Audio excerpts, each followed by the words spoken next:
성막을 세운 날에 그들이 성막, 곧 증거의 성막을 덮었고, 저녁이 되면 성막 위에 불 모양 같은 것이 나타나서 아침까지 이르렀으되, 항상 그러하여 낮에는 구름이 그것을 덮었고, 밤이면 불 모양이 있었는데, 구름이 성막에서 떠오르는 때에는 이스라엘 자손이 곧 행진하였고, 구름이 머무는 곳에 이스라엘 자손이 진을 쳤으니, 이스라엘 자손이 여호와의 명령을 따라 행진하였고, 여호와의 명령을 따라 진을 쳤으며, 구름이 성막 위에 머무는 동안에는 그들이 진영에 머물렀고, 구름이 성막 위에 머무는 날이 오랠 때에는 이스라엘 자손이 여호와의 명령을 지켜 행진하지 아니하였으며, 혹시 구름이 성막 위에 머무는 날이 적을 때에도 그들이 다만 여호와의 명령을 따라 진영에 머물고 여호와의 명령을 따라 행진하였으며, 혹시 구름이 저녁부터 아침까지 있다가 아침에 그 구름이 떠오를 때에는 그들이 행진하였고, 구름이 밤낮 있다가 떠오르면 곧 행진하였으며, 이틀이든지 한 달이든지 1년이든지 구름이 성막 위에 머물러 있을 동안에는 이스라엘 자손이 진영에 머물고 행진하지 아니하다가 떠오르면 행진하였으니, 곧 그들이 여호와의 명령을 따라 진을 치며 여호와의 명령을 따라 행진하고, 또 모세를 통하여 이르신 여호와의 명령을 따라 여호와의 직임을 지켰더라. 하나님의 말씀입니다. 하나님께 감사합니다. 네, 오늘 본문은 하나님의 인재를 누리게 된 백성들이 어떠한 자세를 가지고 살아가야 되는지를 교훈해주고 있습니다. 오늘 본문 말씀이 그리스도의 인재를 누리며 또 그리스도를 주인으로 모시며 살아가는 저와 여러분에게 동일한 가르침을 주시기를 바랍니다. 오늘 본문은 두 부분으로 나눠 볼 수가 있습니다. 먼저 15절에서 16절, 두 절은 성막에서 백성 가운데 임재하신 하나님에 대해서 말씀을 하고 있습니다. 그리고 17절에서 23절은 그 임재하신 하나님에 대한 순종을 보여주고 있습니다. 먼저 15절과 16절 단락을 살펴보도록 하겠습니다.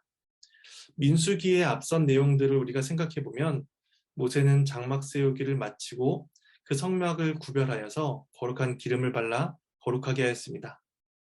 그리고 성막에서 섬길 레위인들을 구별하여 그들을 정결하게 하자 하나님께서는 성막 위에 임재하십니다. 성경에서 구름과 불은 하나님의 임재를 상징하는 것으로 자주 사용이 되곤 합니다. 성막이 완공되기 이전에 하나님의 임재는 시내산에서 이루어졌습니다. 모세가 하나님을 뵙고 그 말씀을 받기 위해서 시내산으로 올라가야만 했습니다.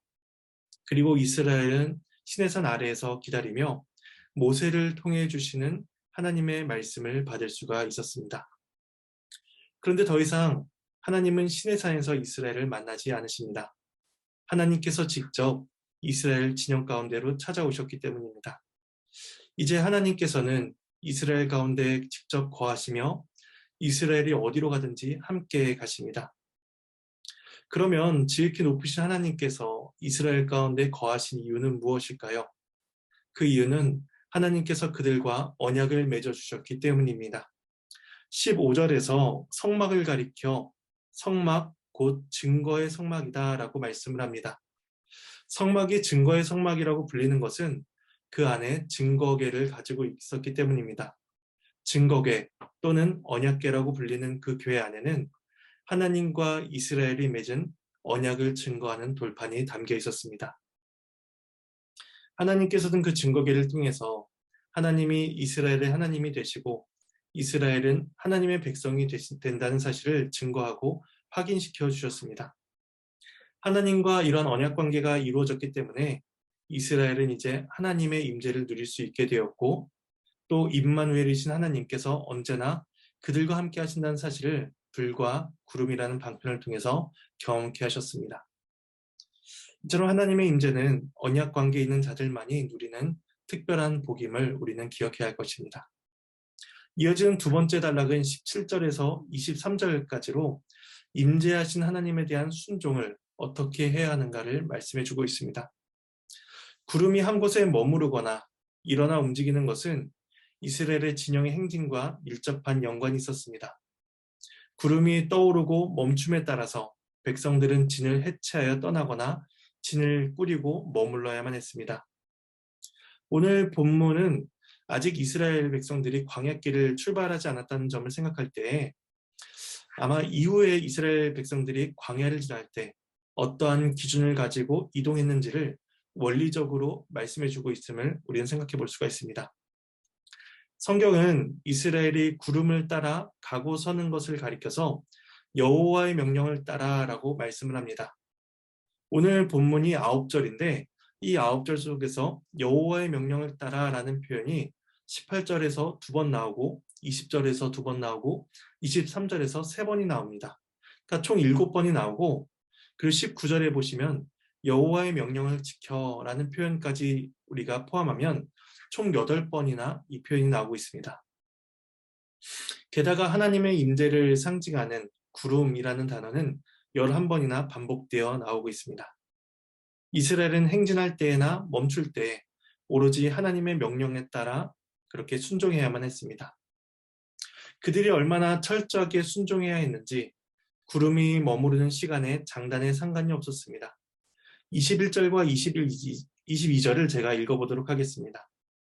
혹시 구름이 저녁부터 아침까지 있다가 아침에 그 구름이 떠오를 때에는 그들이 행진하였고 구름이 밤낮 있다가 떠오르면 곧 행진하였으며 이틀이든지 한 달이든지 1년이든지 구름이 성막 위에 머물러 있을 동안에는 이스라엘 자손이 진영에 머물고 행진하지 아니하다가 떠오르면 행진하였으니 어떨 때는 저녁부터 아침까지 채 하루도 되지 않는 짧은 시간 동안 진을 쳤다가 바쁘게 출발해야 했습니다.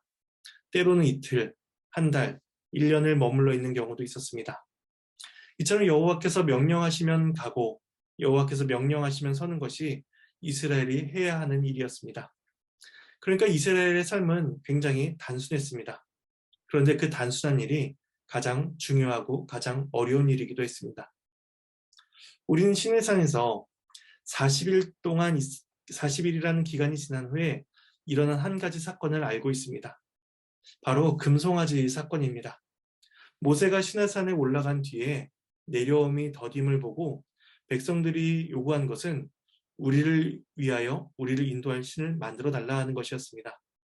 40일 정도가 지나자 그들에게는 불신, 두려움이 자라기 시작했습니다. 혹은 그들의 눈에 보이는 확실한 어떤 것이 필요했습니다.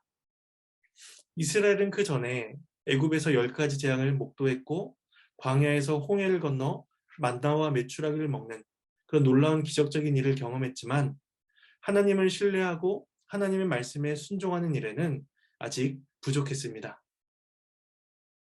이것은 그들이 경험했던 기적이 결코 작은 일이었기 때문이 아닙니다.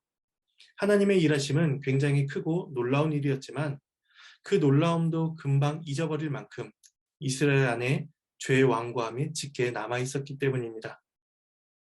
그래서 하나님께서는 가장 단순한 방법, 그러나 가장 중요한 방법을 통해서 이스라엘을 훈련시키십니다.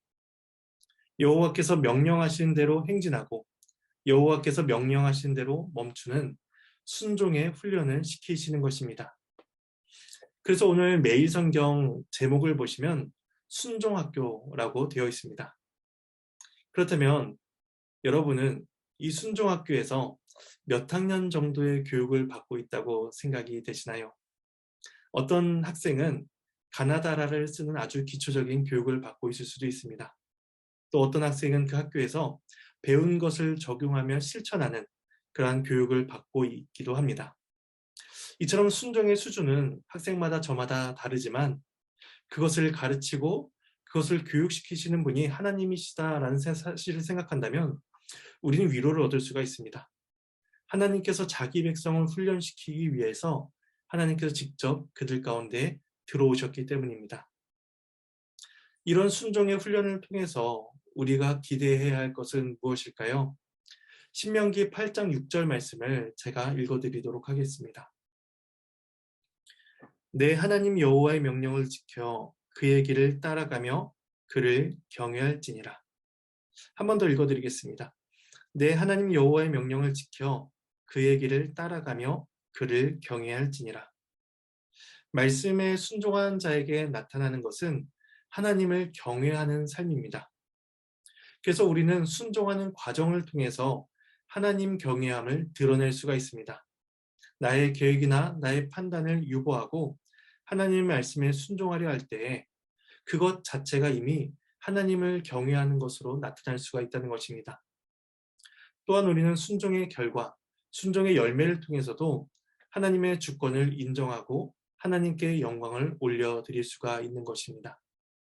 하나님께서는 이처럼 하나님 경외하기를 가르쳐 주시기 위해서 이스라엘 백성들에게 하나님의 명령에 따라 가고 서는 것을 훈련시키셨습니다. 이제 우리는 이 말씀을 통하여서 두 가지 적용점을 잠시 생각해 보도록 하겠습니다. 첫 번째 적용점은 여호와의 명령을 따르기 위해서는 그 명령을 아는 것에서 시작해야 한다는 것입니다. 이스라엘은 구름이 성막에서 떠오르는가 그것을 보는 것을 통해서 여호와의 명령을 따랐습니다. 마찬가지로 하나님께서는 우리에게 성경 말씀을 주셨습니다. 그리고 그 말씀을 보는 것을 통해 하나님의 명령을 알게 하십니다. 우리는 그 명령을 배우고 묵상함으로 하나님께서 우리에게 교훈하시는 바가 무엇인지 또 우리가 가고 서야 하는 것이 어느 때인지를 우리는 알게 됩니다. 우리 오늘 일정한 분량을 정해서 말씀을 읽을 수 있습니다. 또 매일 성경의 묵상 질문을 통해서 하나님이 어떤 분이신지 또 하나님께서 우리에게 교훈하시는 바가 무엇인지를 우리는 알아갈 수가 있을 것입니다. 이러한 시간을 통하여서 하나님의 명령을 더욱더 깊이 알아가는 오늘 하루가 될 수 있기를 소망합니다. 두 번째 적용점은 하나님께서 우리에게 오늘 맡기신 일의 역할을 다해야 한다는 것입니다. 23절 마지막 부분을 보시면 이렇게 말씀합니다. 여호와의 명령을 따라 여호와의 직임을 지켰더라.